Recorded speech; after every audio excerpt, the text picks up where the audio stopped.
Olá a todas e todos, bem-vindos ao Café Expresso, uma versão mais rápida e curtinha do podcast Café Consciência do CBioClima. Vamos lá?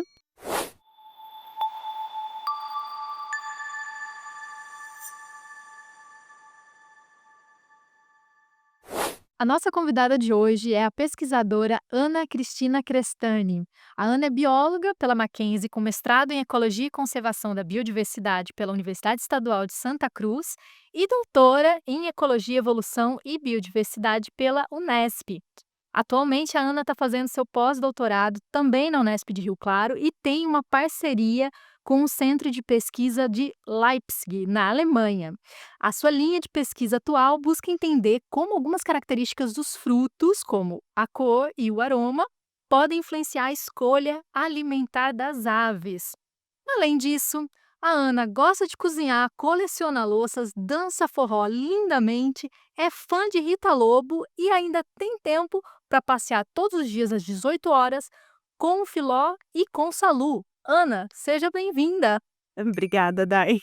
Obrigada, Gabi. Pá, Ana. Ana, você investiga os sinais ou mensagens que os frutos emitem para se comunicar com os animais. Que mensagens seriam essas? Então, eu gosto de começar a responder essa pergunta fazendo uma analogia de quando a gente vai no mercado ou na feira comprar nossos vegetais, frutas, legumes. Muitas pessoas gostam de ver a cor do alimento, sentir o aroma, ver a textura. Às vezes, um tomate um pouco mais vermelho ou um morango mais vermelho, geralmente estão mais docinhos, então ainda tem essa relação com os nutrientes. E aí na natureza não é muito diferente disso. Então os frutos eles, têm essas características, aroma, cor, textura, tamanho, que mandam uma mensagem para os animais, né, e é mensagem entre aspas, porque a gente está falando de seleção, de características. Mas a partir desses sinais, os animais então vão selecionar os frutos que eles vão consumir. E aí eu sempre falo que as plantas mandam uma mensagem: "Coma-me". E por que que essa mensagem é tão importante, né? Porque se a gente pensar num ambiente tropical, como aqui no Brasil, a maioria das espécies de plantas que produzem frutos carnosos dependem dos animais para dispersar suas sementes. Então a gente está falando de 2 processos interligados, né? O animal ele se alimenta desse fruto, dentro do fruto tem a semente, e aí quando o animal ele se desloca pelo ambiente, ele leva essa semente para as outras áreas, gerando novas, plantas, né, então eles atuam, eu brinco que como jardineiros aí dos ambientes. Muito legal. Ana, sobre os sentidos dos animais, né, a visão, o olfato, como que os animais, enxergam e sentem cheiro? Eles sentem isso de forma diferente? Com certeza, Dai. A gente não sabe, como os animais enxergam e sentem o cheiro para todos os grupos, né, mas para alguns a gente sabe. Então, por exemplo, aves que comem frutos e que são predominantemente diurnas, elas usam muito mais a cor do fruto e o contraste, né, que é a cor do fruto com o fundo onde esse fruto tá, né, seja uma floresta, um ambiente aberto, para localizar. Se a gente pensar, por exemplo, nos primatas, né, os macacos, eles vão usar tanto a visão quanto o olfato. Então, a longa e média distância, eles localizam através da visão, mas quando eles estão, por exemplo, numa árvore cheia de fruto, ele literalmente cheira cada frutinho para decidir qual que ele vai se alimentar. E aí tem um grupo que eu gosto muito, que são os morcegos, que apesar de serem noturnos, as pessoas acham que eles são cegos, e eles não são, né. Eles enxergam ondas de UV, que é uma emissão, que nós humanos, a gente não enxerga, mas eles utilizam esse tipo de visão para localizar os frutos no ambiente, além do olfato, que é bastante importante para eles. Então a gente pode dizer que, por exemplo, os morcegos têm uma série de frutos que eles podem preferir nessa escolha, ou que eles vão selecionar nessa escolha, as aves, outro grupo de frutos. A gente pode dizer isso? Então, isso é o que a gente está tentando investigar, na verdade, né, alguns resultados preliminares que a gente viu, principalmente ligado ao aroma, é que frutos consumidos mais por aves tendem a ter menos aroma, então tem algumas espécies que nem emitem cheiro. E aí faz sentido, porque se a gente está falando de um bicho que seleciona mais pela visão, teoricamente a planta, né, entre aspas, investiria mais numa coloração e menos no aroma. Mas com certeza, então assim, a gente pode claro que não são caixas fechadas, mas tem sim uma preferência, Cor tem? de cor para aves, a gente pode dizer assim, preto, vermelho, e aí para os bichos que utilizam menos a visão, então são cores que a gente fala menos conspícuas, né, amarelo, verde, que se destacam menos assim, se a gente pensar numa floresta, por exemplo, tudo verde, né, um fruto verde se destaca menos, mas ele vai ter mais cheiro, então aí você tende a pensar que um animal que utiliza mais o olfato vai localizar esse fruto e vai consumir mais ele, assim. E por que é importante entender essa comunicação para reflorestar as florestas? Qual é essa relação? Bom, eu falo que ninguém, vive sozinho, né, nos ambientes naturais, então a gente está falando de uma interação, tanto da frugivoria quanto da dispersão de sementes, que tem implicações muito importantes para o ciclo de vida, tanto dos animais quanto das plantas. Então, por exemplo, se eu sou uma planta que produz um fruto grande, uma semente grande, possivelmente eu vou precisar de um animal de grande porte para consumir meu fruto e dispersar a minha semente. Aí o que a gente vê é que em alguns ambientes a gente está perdendo esses grandes frugívoros, e aí a implicação disso é que talvez as populações, né, dessas plantas que têm frutos e sementes grandes, podem sofrer um impacto, então podem diminuir e aí, numa ponta mais extrema até entrar em extinção.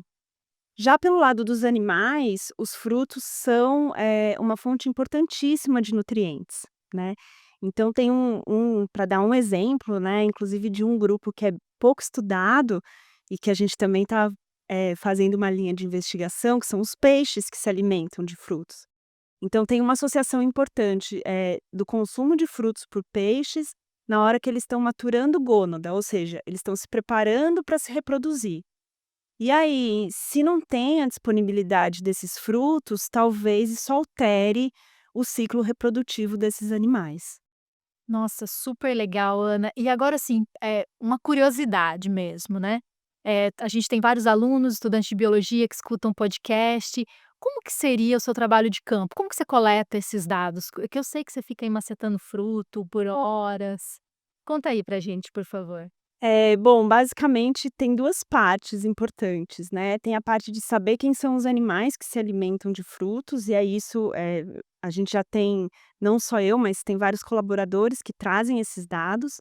Mas o que eu tenho feito é ido para campo, então eu coleto frutos que são consumidos por aves, por primatas e por morcegos, e a gente coleta os aromas, então a gente faz, embrulha eles num saquinho plástico, espera eles soltarem o cheirinho e bombeia esse cheirinho para dentro de um capilarzinho de vidro, que aí depois a gente vai descobrir quem são, né, esses 1000 compostos químicos que dão cheiro para o fruto.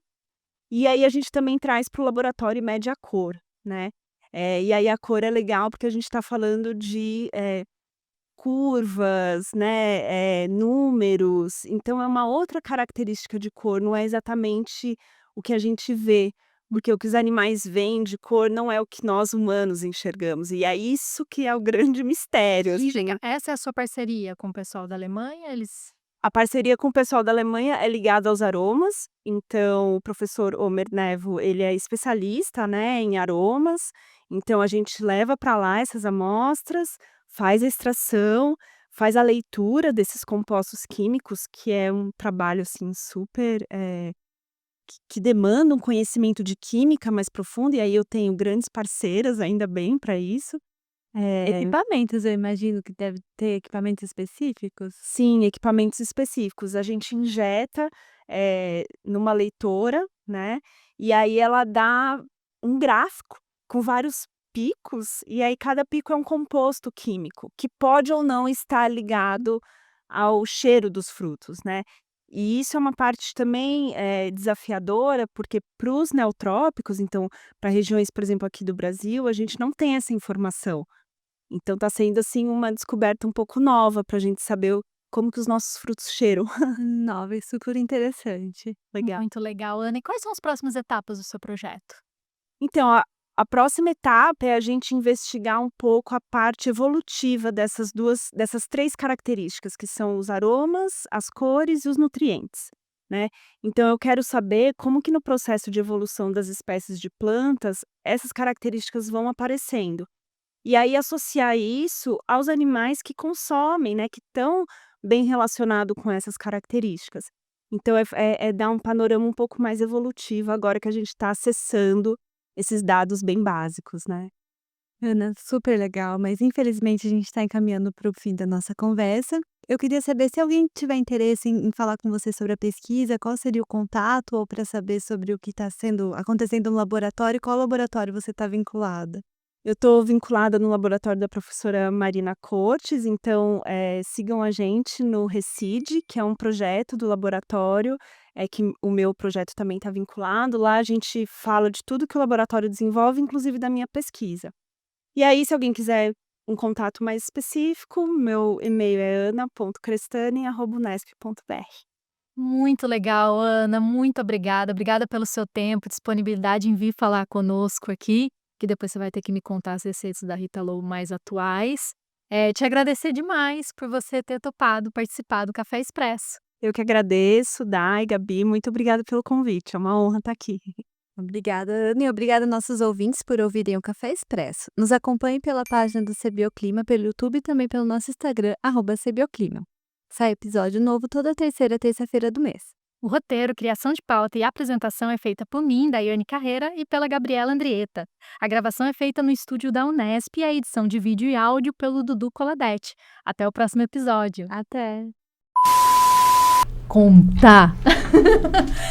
Tem alguma coisa nova de Rita Lobo? Olha, eu queria dizer que eu prego a palavra da Rita Lobo, né? Ela é discípula Aliás, da Rita Lobo e faz discípulos nessa Unesp. E eu acho que eu investigo que os bichos comem, talvez, assim... Mentira. Inspirada. Beijo, Rita Lobo. Rita Lobo, amo você. Patrocina a gente. Vamos lá ajudar a pesquisa. Todas as receitas são boas, né? E todas as receitas estão no Pantelinha.